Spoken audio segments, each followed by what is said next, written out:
sa ating mga viewers sa Frontrow TV at Pilya.com. Wow, ang dami-dami! To all our 1 million subscribers, hello po sa inyo. Ay, hindi ko na kailangan i-explain kung sino kasama ko ngayon. The looks already tell who she is. Pero just for formality's sake, we are honored today na makasama ang Miss Universe Philippines 2020 natin and Filipina Pride, Rabiya Mateo! I'm doing well. Parang 4 days pa lang since I won, parang dami ko nang ginagawa. And earlier today, I had a warm welcome from my Frontrow family. And I'm very much excited kasi as you have known, di ba, I came from a poor family and ngayon, my story is being, heard by a lot of people and they are getting inspired. And maraming salamat po kay Kuya Sam and kay Kuya RS for doing such thing. Na-appreciate ko po talaga. Oo naman, love na love ka nila, alam mo, ever since the pageant, talagang magaganda lang ang sinasabi ni RS and Sam about you because ang ganda ng observation nila about you nung night, hindi coronation night, pero nung nag-Q&A muna, talagang hands down sila sa'yo, Rabiya. Saan mo nakukuha yung motivation and yung mga thoughts mo sa pagsagot ng gano'n, like what you answered sa Miss Universe Philippines Finals? Maybe in order for you to have that winning answer, dapat may experience ka na sa life. You need to know a lot of things sa life. And it is brought by a lot of experience, a lot of failures and successes at the same time. And it has something to do then with the power to speak because a lot of people have great stories but they don't have the confidence to talk to other people. In which yung communication skills kasi hindi siya nangyayari overnight. So you need to practice it. You need to be true to that skill in order for you to say a winning answer. Gaya nung nangyari sa akin nung Miss Universe Philippines. Yeah, and okay, you joined the pageant, talagang nag-shine ka. What prompted you to join? I mean, you already have a job, you're an achiever, you're successful in your career. What encouraged you to join the pageant? There's always this what if at the back of my mind. And I've always dreamed of becoming a beauty queen. And sabi ko, now that I'm getting older, kailan pa kaya ako sasali? So my mom pushed me and sinabi niya, okay anak, you're done with your studies. Don't be afraid about, the future. Take risks. It's better to fail than to have regrets.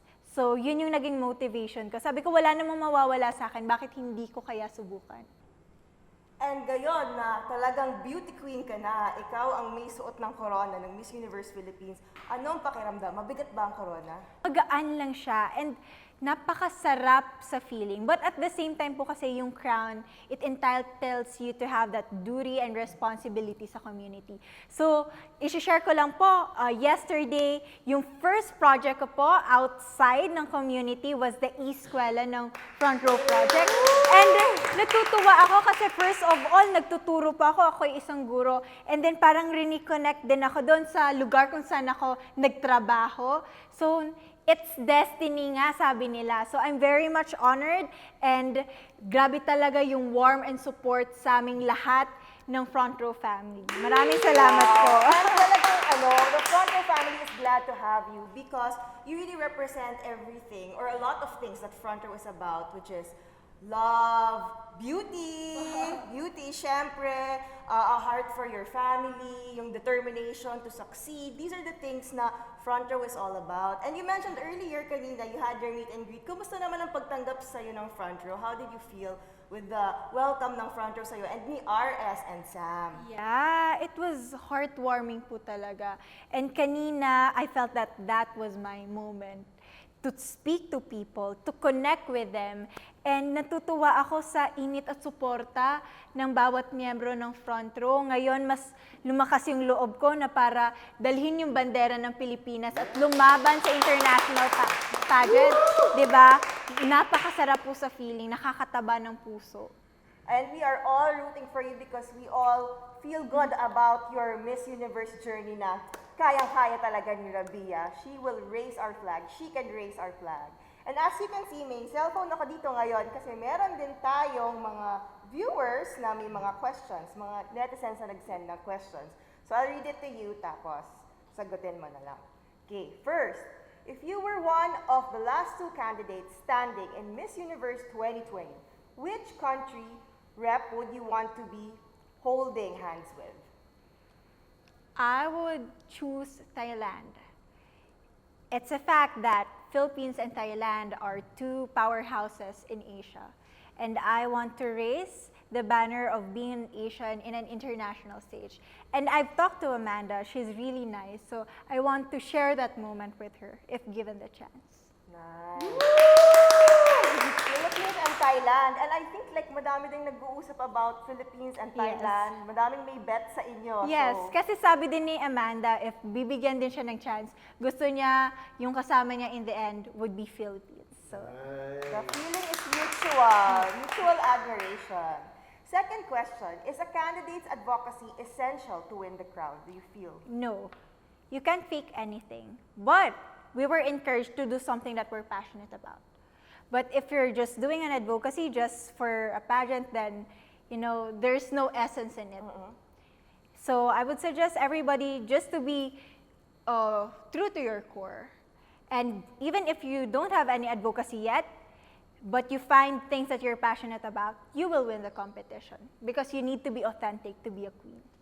Tell us about your foundation that you're an advocate of, yung Feed Me and I Read You, because I heard you mention it. So I want to learn, we want to know more about your foundation, what it is about, how long have you been part of it, what encouraged you to join the organization?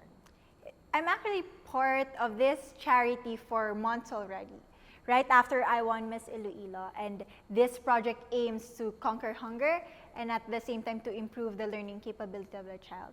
So what we do is that around the dump site, we have this feeding program for the undernourished and malnourished children.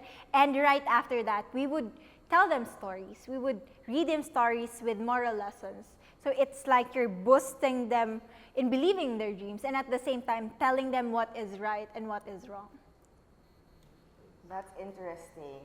And have you heard from your organization ever since you got crowned? Actually, I've talked to the head of Miss Iloilo organization and the head of Feed Me and I Read You program, and they are planning for a homecoming. So I can't wait to be back, to be home. And I'm hoping that it's gonna be on my birthday, which is 2 weeks from now. So let's see. Kung ano na ba, pwede na ba mag-fly nowadays? Yes, I Madali think naman. there's gonna be a sponsor for a private plane. Oh, So I'm gonna bring wow. Miss Universe Philippines org with me when I go home. Spread the love. What do you miss most about home ngayon na nasa Manila ka? My own question. Mamaya ka na babalikan to. I want to know more about Rabiya. I miss my mom. If I only had a chance, you know, I want her to be with me. I want to share this victory with her, to touch her, to kiss her. But because of the pandemic, we need to have restrictions, and it's for the best. So when I go home to Iloilo, the first thing that I'm gonna do is to hug my mom, to give her kisses, and I know it's gonna be a day full of tears, but happy tears. First time mo ba mahiwalay sa mom mo ng ganong katagal? No, actually, I've been working here in Manila Ay, for pala. 2 years already. And I've been separated with my mom quite some time. But during the lockdown, the good thing is I was able to go back to Iloilo. And then there, I was able to reconnect to her, and she was able to become the mother that I missed. Being independent, sometimes you focus on yourself, you focus on your goals, and then you forget to become a daughter. And during this lockdown, I realized that my mother is growing old, and I need to give back to her. In not just in finances, but you know, the responsibility and the respect of being a daughter. What a wonderful daughter. Your mother is lucky to have you as her daughter, and I'm sure the other way around as well. Pero balita ko, narinig ko, may lumabas na article na may love life si Yeah. Rabiya. Long term na. So ano, LDR ba kayo ngayon? We used to be LDR, and then he followed me here in Manila. Wow. So that's true love. Because it's very difficult to handle a relationship once you're far with each other. And somebody needs to make a sacrifice. And that's how things work. Sometimes you need to understand each other. And if you need to give up something, that entitles you to, make that relationship grow stronger, then sometimes you need to do that sacrifice. And I'm very much happy that he had his efforts just to show how much he loved me. And this is now my time to stay with him, because I won't be the queen that you are all looking at if he wasn't there for me back in the days. Wow! So talagang love wins! Yes. Love wins for Rabiya, check! Nung nag-pageant ka, throughout the pageant, todo support naman siya sa'yo. Sobra. Like, he've been telling me that when I was feeling down and I felt that I'm not gonna win, he would tell me that, no, I can see you with that Filipina crown, and he's been pushing me. And the good thing about him is that he's understanding. He just made me a promise not to leave him, and I'm gonna do my best to fulfill it. Make him proud. Yes. Make him proud and make your mom proud. Bumalik tayo sa mga netizens natin, baka magalit.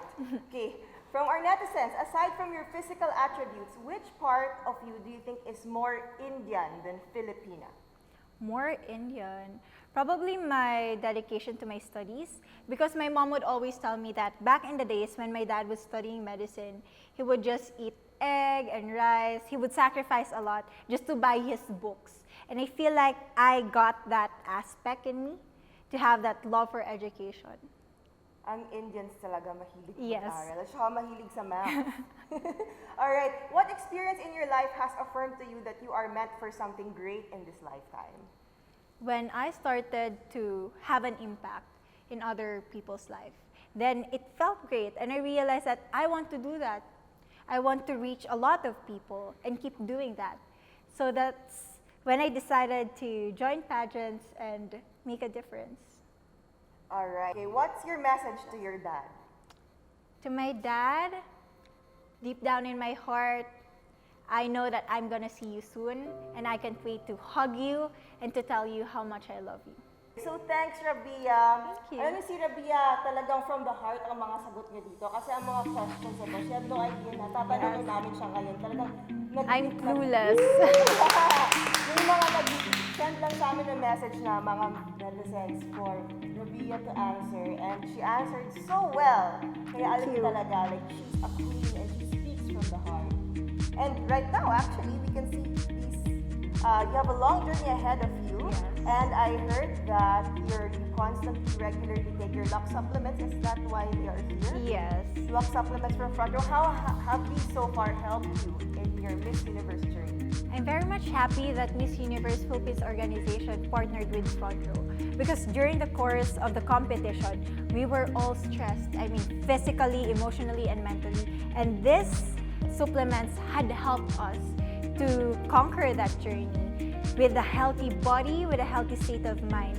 And at the end of the day, before you get to serve other people, you need to serve yourself first. And I'm very much thankful that Frontrow had invented and produced such products, because I've been benefiting myself with this, essentials, and I can't wait to share to everybody so that they will experience my Frontrow experience. Amazing. Alright, so before we go, any last words? Pagbati sa ating mga viewers from Frontrow TV and Pilya.com. To everybody who have a dream, never doubt yourself. Sometimes things may be challenging and you're gonna have a lot of struggles in life, but never doubt yourself, because you're like a diamond in the rough. God is just testing you, and with enough pressure and time, you will reach your brightest form. And look at me right now. I did. I had my struggles. I had my humble beginnings. But I am proud to tell every one of you that I trusted myself. And you need to trust yourself. And also trust the process, because God is making way and opening a better door for a better future. Yes, give it up for Rabiya! Alright, and sa lahat ng mga nanonood ngayon, kung hindi pa kayo nakasubscribe, please subscribe to Frontrow TV and Pilya.com. Yes. Please subscribe, guys. Thank you so much for having me, Miss, on your show. Cut. Hey,